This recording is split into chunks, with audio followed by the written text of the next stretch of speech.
Hello guys, आज म तपाईहरुलाई देखाउन लागेको छु कुवेतमा ड्युटी कसरी हुन्छ, लाइफस्टाइल कसरी हुन्छ। सो मैले ड्युटी जानको लागि रेडी हुन लाग्छु। तपाईले हेर्न सक्नुहुन्छ म रेडी भइसकेको छु। अब चाहिँ लागौँ है। सो अहिले चाहिँ नोभेम्बरको महिना चल्दैछ। बिहान एकदमै चिसो हुन्छ। बिहान अँध्यारो हुन्छ पुरै। यो मेरो ड्युटी जाने बाटो। यो बाटो हिँड्दै बिहान हिँड्दै जानुपर्छ।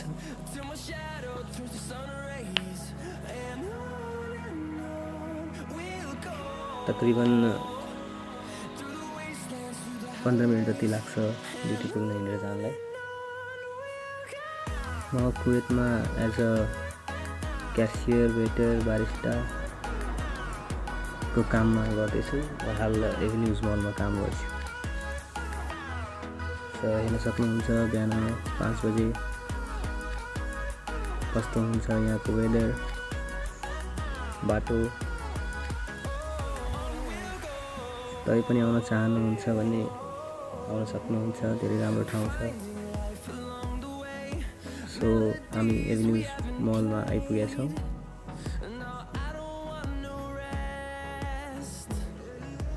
देख्न सक्नुहुन्छ यहाँ धेरै ठुलो एलइडीहरू लगाएको हुन्छ एडभर्टाइजमेन्टको लागि। अब चाहिँ हामी मलभित्र प्रवेश गर्छौँ।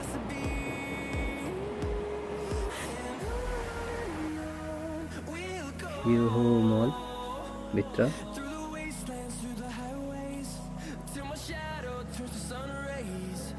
एकदमै फ्यान्सी अनि स्ट्यान्डर्ड बनाएको छ यो मललाई। यो वर्ल्डको आई थिङ्क टप 10 लिस्टमा पर्छ यो मल, कुवेतको एभिन्यूज मल। देख्न सक्नुहुन्छ बिहान सबै स्टोरहरू अहिले बन्द छन्। सबै स्टोरहरू 8 बजे, रेस्टुरेन्टहरू 10 बजे, स्टोरहरू सबै ओपन हुन्छ।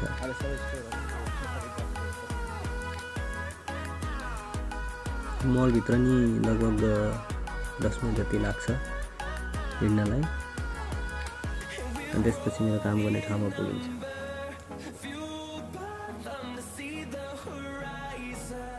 यो मल धेरै ठुलो छ, धेरै ठुलो। स्टोरहरू अहिले क्लोज छन्, सबै 10 बजेतिर खुल्छन्। यो चाहिँ फेमस कुवेतको फेमस चिज केक फ्याक्ट्री। देख्न सक्नुहुन्छ एकदम राम्रो एम्बियन्स, एकदम राम्रो। भित्र पुरै युरोप कन्ट्री जस्तो बनाइएको छ यो मललाई। यदि तपाईँ पनि कुवेतमा हुनुहुन्छ अनि एकपल्ट अवश्य भिजिट गर्नु होला यो मल।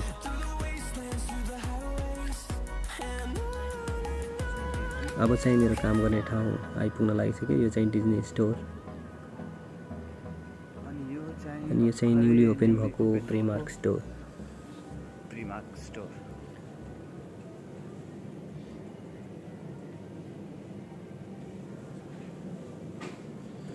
अनि यसको अपोजिटमा छ मेरो काम गर्ने ठाउँ, त्यहाँ चाहिँ स्टारबक्स। यो चाहिँ मेरो काम गर्ने ठाउँ, जिया रेस्टुरेन्ट। हस् त अहिलेको लागि यति नै। फेरि अर्को ब्लगमा भेटौँला। Thank you, bye by.